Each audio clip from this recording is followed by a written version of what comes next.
Hi friends, आज आपण सुरणाची भाजी पाहणार आहोत, जी की आपल्यासाठी खूप फायदेशीर आहे. ज्यांना मूळव्याधीचा त्रास आहे त्यांनी तर अवश्य खावी. खूप सुंदर आणि चवीला भन्नाट. हे बघा, अशा प्रकारे सुरण. आमच्याकडे सुरण मिळत नाही. मुलीने माझ्या ऑनलाईन मागवलं होतं, एवढंच पीस होता. म्हटलं चला छानशी भाजी करावी. कट करून घ्यायचं आहे. हे बघा, अशा प्रकारे त्याचं वरचं साल काढायचं आणि छोटे छोटे तुकडे करून घेणार आहे मी. हे सुरण जमिनीत उगतं बघा, बटाट्यासारखं. खूप छान मोठं खोड असतं त्याचं. त्यांनी आपल्याला अनेक फायदे आपल्यासाठी होतात. पचनासाठी चांगलं आहे आणि महत्त्वाचं म्हणजे हे ह्यामध्ये भरपूर फायबर असल्यामुळं आपलं पोट साफ होतं. आणि नेहमी खावा. ज्यांना मूळव्याधीचा त्रास आहे त्यांनी तर नेहमी खावा, कारण ह्याने पोट पण साफ होतं. आणि आपल्याला जे पोट साफ न झाल्यामुळेच आपल्याला काय होतं, मूळव्याध होतं. अशा प्रकारे आपण साल काढून घेणार आहोत. त्यानंतर छोटे छोटे तुकडे केले, पाणी उकळायला ठेवलं आहे, मीठ टाकलं आहे आणि आपण ते जे सुरण आहे ते त्यामध्ये उकडून घेणार आहोत. म्हणजे जे थोडंसं तुरट लागतं ना, ते तुरटपणा त्याचा कमी होईल. सुरण थोडंच होतं म्हणून मी एक बटाट्याची साल काढून त्याचे पण तुकडे घेतले आहेत.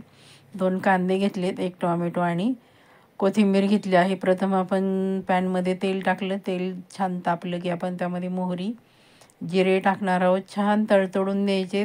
व्हिडिओ कुठेही स्किप करू नका मैत्रिणींनो. खूप सुंदर भाजी होते, करून बघा. त्यानंतर आपण कांदा टाकला आहे. कांदा छान आपण सोनेरी रंग येईपर्यंत परतून घेणार आहोत. हे बघा, अशा प्रकारे छान आपला कांदा छान पचून झाला, परतला आहे, पचला पण आहे. त्यामध्ये आपण लसूण खोबरं टाकणार आहोत.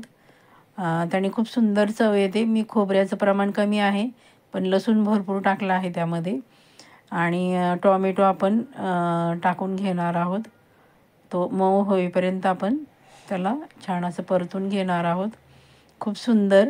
थोडंसं मी तेल अजून टाकणार आहे, कारण या भाजीला जरा तेल टाकलं ना की छान सुंदर होते भाजी. त्यानंतर थोडीशी कोथिंबीर टाकली आहे. कोथिंबीरीने खूप सुंदर स्वाद येतो. असं आपण परतून घेणार आणि टॉमॅटो छान मऊ होण्यासाठी 2 मिनटासाठी आपण मंद गॅसवर झाकण ठेवणार आहोत. अशा प्रकारे 2 मिनटानंतर आपण बघू शकतो छान टॉमॅटो मऊ झाले आहेत. त्यानंतर आपण त्यामध्ये हळद टाकणार आहोत आणि माझा जो घरगुती मसाला आहे काळा, तो टाकला आहे. माझा घरगुती मसाला खूपच छान चवीचा आहे. तुम्हाला जर ऑर्डर करायचं असेल तर मी तुम्हाला डिस्क्रिप्शन बॉक्समध्ये माझा नंबर देते. एकदा वापरून बघा. हा मसाला वापरल्यानंतर तुम्हाला कुठलेही मसाले वापरायची गरज नाही. धने पावडर, जिरे पावडर किंवा दुसरा कुठलाही मसाला. एवढा अप्रतिम चवीचा आहे. छान आपण परतून घेतले. त्यानंतर आपण सुरण आणि बटाटा आहे तो त्यामध्ये छान टाकून परतून घेणार आहोत तेलामध्ये.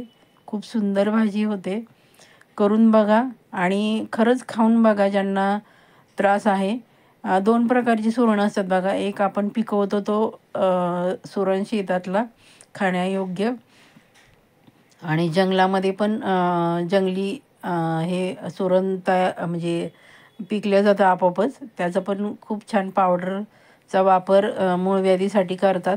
त्यानंतर चवीप्रमाणे मीठ टाकलं आहे आणि पाणी टाकणार आहोत, कारण आपण जे सुरण आहे ते थोडंसं शिजवून घेतलं आहे, त्यामुळं जास्त वेळ लागणार नाही आणि बटाटा पण लवकर शिजतो. हे बघा, अशा प्रकारे छान उकळी आली आहे. त्यामध्ये आपण जाडसर शेंगदाण्याचा कूट टाकणार आहोत, जेणेकरून त्याची चव अशी दाताखाली लागली ना की खूपच सुंदर लागते. खूप सुंदर भाजी आणि चवीला पण खूप सुंदर. खरंच ज्यांना आहे त्रास त्यांनी तर खरंच करून बघा. वजन कमी करायसाठी पण त्याचं खूप छान रिझल्ट आहे. तो त्यांनी पण अवश्य करून बघा. किती सुंदर झाली बघा, आणि खरंच सुटलं की नाही तोंडाला पाणी. त्यानंतर आपण थोडीशी कोथिंबीर टाकली आहे. हे बघा, किती सुंदर झाली आहे आपली सुरणाची सुकी भाजी, जी की आपल्यासाठी खूप फायदेशीर आहे. ज्यांच्याकडे मिळते त्यांनी तर खरं अवश्य खावी. खूप सुंदर. माझा व्हिडिओ आपण शेवटपर्यंत पाहता त्याबद्दल आपणा सर्वांचे मनापासून खूप खूप धन्यवाद.